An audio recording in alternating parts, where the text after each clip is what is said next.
আমার সকল প্রিয় বন্ধুরা, আসসালামু আলাইকুম। সবাই কেমন আছেন?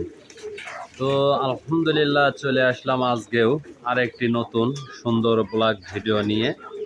তো আলহামদুলিল্লাহ আমার কবুতর এই যে অনেক কয়দিন খুবই অল্প কবুতর মনে হলো।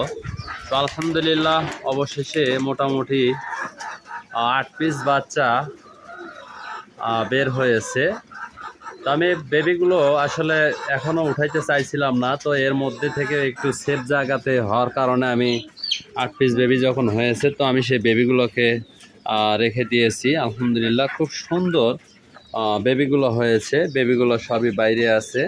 আমি সেই বেবিগুলোর ভিডিও কিন্তু আপনাদেরকে দেখিয়েছি।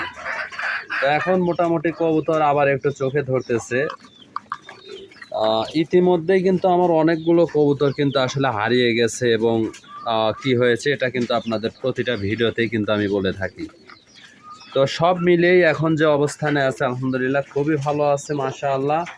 আর সবই আপনাদের দোয়ায় ভালোবাসায়, অবশ্যই আপনারা দোয়া করবেন এবং আমার পাশে থাকবেন এবং ভিডিওগুলো দেখবেন। তো কবুতর আমার নতুন লফটে না দেওয়া পর্যন্ত আসলে কবুতর সেটেল করতে পারতেছি না।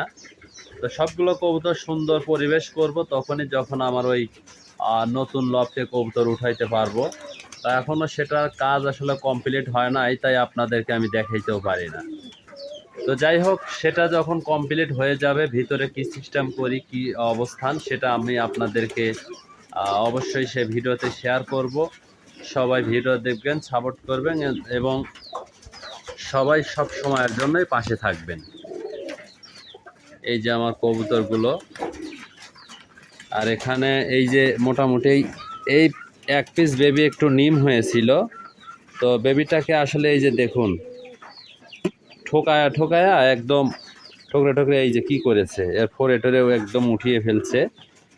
এই যে, তো তারপরে বেবিটা মোটামুটি সুস্থ সবল আছে। তো এটা আসলে যখন বাইরে বের হবে, নিজের স্বাধীনতায় লড়াচড়া করবে, খাওয়া দাওয়া করবে, তখন মোটামুটি পরিপূর্ণতা সুস্থ থাকবে। এই হলো আমার কবুতরের আপডেট।